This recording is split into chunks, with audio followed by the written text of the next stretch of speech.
show this to you later. Our project, we're partway through our project, is to develop an autonomous drone inspection system for bridges.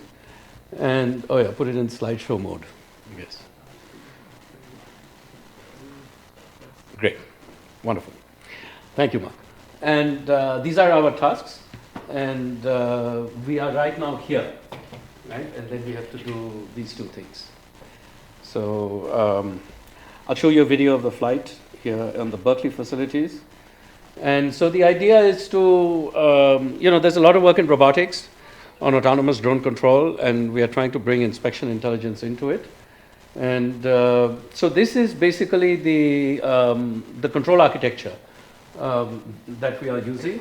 So we start with a CAD model of the structure that we're inspecting, and then we build a model. Because, though robotics has done a lot of work on mapping as you fly, that computation is very high dimension, and it takes a lot of time. So actually one wants to, fly with a model and update as necessary as one goes along. So that's what goes on here. We also actually, because in real time as the aircraft is flying, we have to localize the aircraft and know exactly where it is relative to the structure, and we're doing that with cameras. So we also need a model of whatever we're going to inspect with actually with texture in it, right? So that's the other thing that we build. So we build this texture map, and then every time we fly, this thing updates in real time. But because so much of it is already there, any updating of this thing is computationally very very tractable. So and what goes on is the basic idea is that the inspector should be able to specify what they want to look at what resolution, right? And then the aircraft will go from there. So based on what is specified in terms of whatever resolution etc. one wants to look at, there is a trajectory planner and there is a trajectory controller, and then there is a high frequency inner control loop which we actually control ourselves. So instead of building on the Skydio aircraft or something, I'll show you why. We actually control the aircraft all the way down to the the speeds of the motors, right? So we have full control of the entire aircraft here, and that's why we built it ourselves. This is the low-level control, the high-level control. Gotham, that runs at what frequency? 100 hertz, right? And then the trajectory planning and the vision-based localization in the bridge, that runs at a lower frequency of a few hertz, right? At 1 hertz or 2 hertz, something like that, depending on what we can do. So, and this is, at the lowest level of control, it's built on the PixRacer autopilot, which is an open source autopilot. So we have all the software here. We basically send it rate commands and the thrust, right, which then translates into, is translated into motor speeds by the PixRacer autopilot. And this is the low-level high-speed control. I'll show you exactly what it does in a minute. And then the high-level control, which interfaces with the inspection, is done in this model, which is the RTAP map. And here you can see the aircraft. What we are doing, we use an Intel depth camera in order to for the aircraft to localize itself relative to the structure. There's no GPS involved here. You can take this and you can fly under a bridge and it'll be fine. So this is the basic camera that we're using.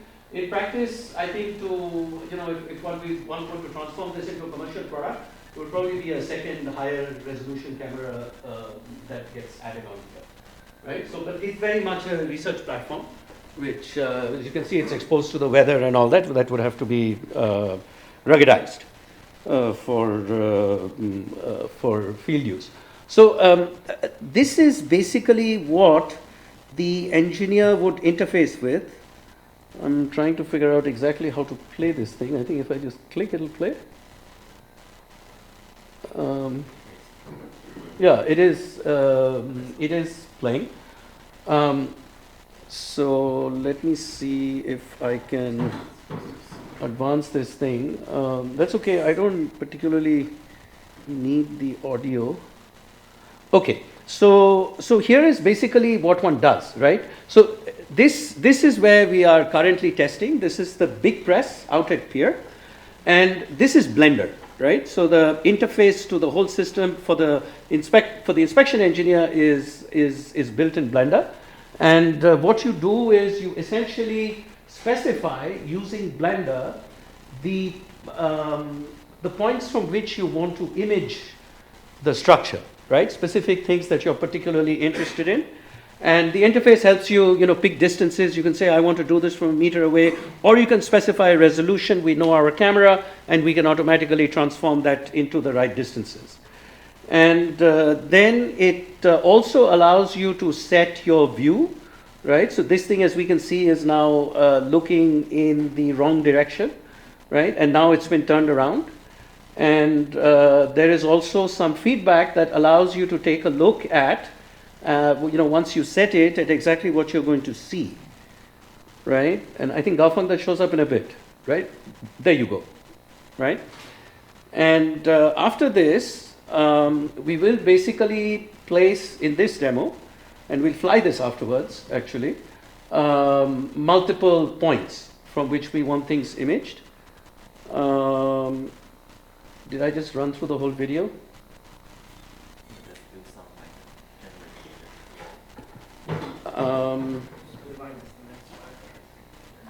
So I was trying to get at the piece.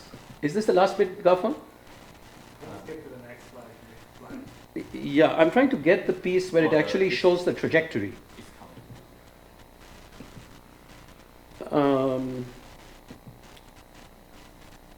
Okay, I will show you this later. I guess with this, I'm not exactly able to manipulate this thing properly. So, okay, so here is the, there's a subtlety here that you'll see in a minute. So there are 3 points that have been picked, and you'll see it. So now it goes to the first point, right? And it takes its picture. Right, and now the second point, let me see if I can pause this here. The second point is actually set over there, and if you draw the straight line between the two, the drone would actually collide with this column. Right, so this is why there is the lower level high frequency control, which actually plans, which knows the environment, right? So it's flying with a complete model of the entire environment, which has been built over multiple flights.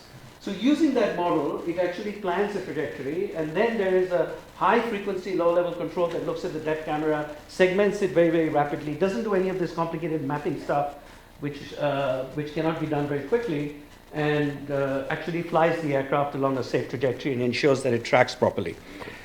And if I click on this, hopefully this goes on, right? And we'll see this again a little bit later. And then it'll go to the third point.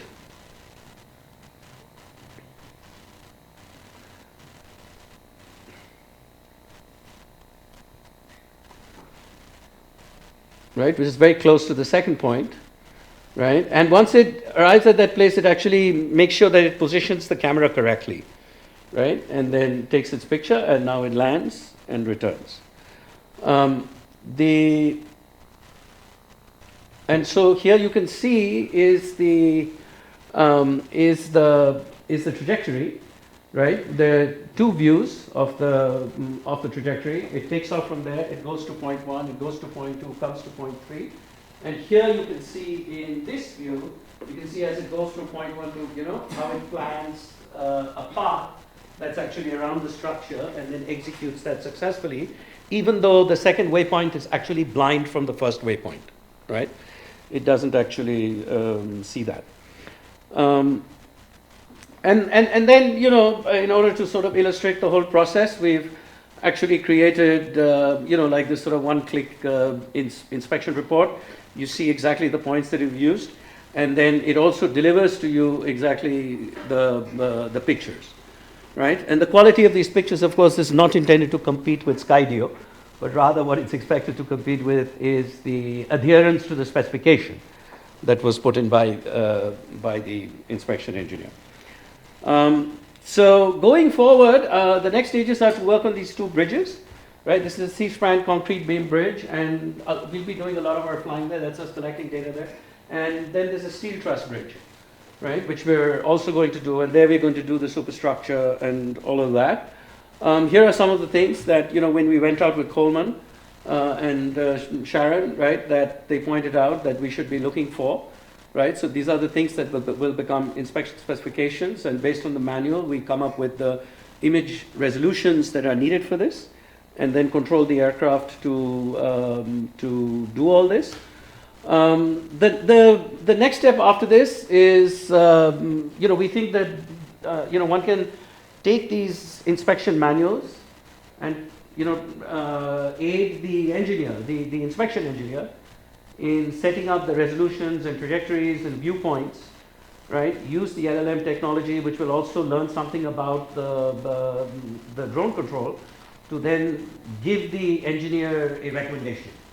That with this bridge, you should do from here, here, here, here, here, here, here, and then the engineer can review that plan, make changes, and approve, right? So that's a next step that we're working on.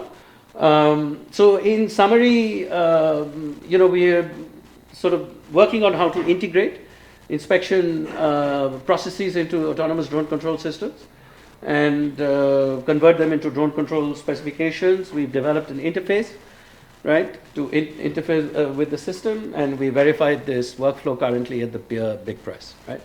And the next ideas are this. Another thing that we've discussed with Coleman and doing in the future perhaps is the inspection of culverts, right? And this is, of course, it's a different kind of control problem. It's not exactly the same kind of control problem as flying around a bridge. Do you want to say a little bit about this, Mark? You've done some work, I think, with DARPA that would help with something like this, right? Yeah, so we've done a little bit of work in this direction where we were interested in flying in tunnels and tunnel-like environments.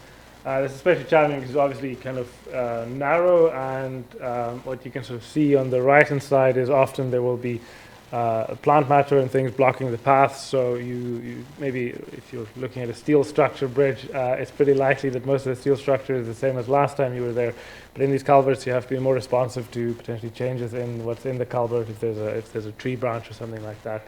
But it is also interesting because it is sort of this very structured environment where you do have a clear direction you want to go in, etc. And if you can operate in narrow environments, you can do this kind of thing.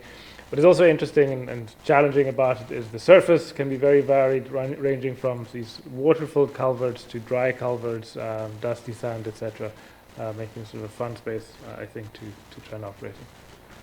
So we'll build a different kind of landing gear. Yes. And but of course the current system doesn't work with GPS, works without GPS, so that's okay. But also, I mean, one of the issues is when you're looking at a bridge, there are a lot of features that you can use to localize yourself. This space, sort of the absence of features, there'll be a lot more dead reckoning that'll have to go on. And let's see. So, in summary, I think this is sort of what inspires and drives us from our interaction with Coleman and his colleagues, and Sharon and Sean, that there are many bridges in this state, thousands, and this technology has been handicapped by the fact that a pilot has to stand and fly it.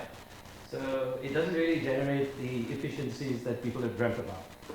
But just letting the thing fly by itself, which is called beyond visual line of sight, is something that is now increasingly happening. It's been approved for drone deliveries, and maybe it'll happen here. And then there'll be a whole new range of issues to resolve when we let these aircraft go beyond line of sight in long distances.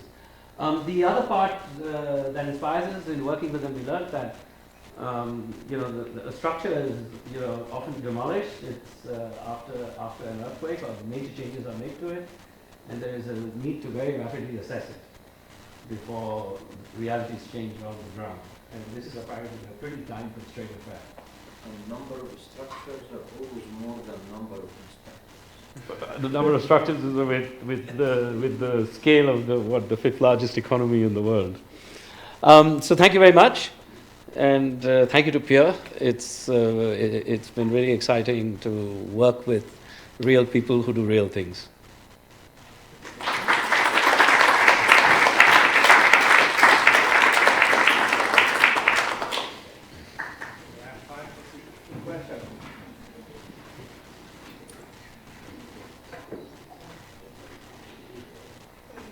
Thank you then. Oh, yes. Can this drone be used to inspect bridges over traffic?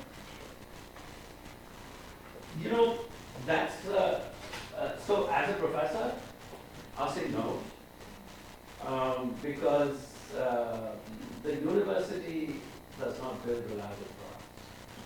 The only thing we do reliably is graduate engineers. We do not build reliable products. But we are also the university that now produces more startup companies than Sen. And so, you know, that's the way this looks. So our hope is actually that we will transition the technology to Skydio. We have also bought a Skydio aircraft. Air Transport works with Skydio aircraft. So that is, I think, the first transition pathway to come. And a Skydio aircraft, I do believe you can fly over track. Okay, I mean, this is not reaching. Skydio has, I think, reached those standards of reliability. If I can maybe add my sort of brief comment on that. I think a lot of what we would be able to do is fly not over the roadway, but sort of next to the bridge, in which case that's perhaps slightly less of an issue. But there will be sort of technically, it'll be interesting because of course we rely on these visual features, and if your roadway is full of cars moving, etc., it'll be a sort of a fun confusion problem to work on. Probably Caltrans doesn't care about that, but that sort of makes my robotics heart happy. But there'll be interesting questions like that, and potentially by the way you design your inspection, you can also mitigate some of the risk factors. thank you. Yeah. When you're talking about drone operators being a limited factor for regular Constance after events, Sorry, drone operators being one of the limiting factors with being able to actually use the technology scalably to leverage drone inspections, would you envision this being kind of like a drone that's a little, cubby and it stays on site and it comes out on its own, or would you need an operator there in person to run these and kind of be there to check everything, or would it be fully autonomous on its own and out of the site? So, I do believe that. So here's been sort of this whole issue, right? That DJI Phantom took over the world, right? And many American infrastructure operators do not want to use DJI Phantom drones, right? And somewhere along the way, America lost its smart drone development capability, and that's now been nurtured over the last 3-4 years, right? And so I do believe now with Skydio and a couple of other companies, we've reached a place where that is possible. That without an operator, you can leave the aircraft where it is, and then you can go and do its job. I think when things like that start being allowed by the FAA, there are other fundamental questions that will come up. So, what is the density of these aircraft? You keep one at every bridge, or do you say this aircraft has a range of 5 miles? It can cover, put it here so it can cover all the bridges within a range of 5 miles. And this quadcopter design is a wonderful design. It's a very, very controllable design. You want to take very good pictures, but it's not a long-range design. And doing these things with fixed-wing aircraft, which are much, if you want long-range aircraft, you need to. But that is other issues. So there may be, when we try to really scale up and do some of the things you're talking about, there may be other more fundamental engineering questions that come up. There was another question somewhere. I think for the interest of time, if we can keep the questions outside, I think the coffee and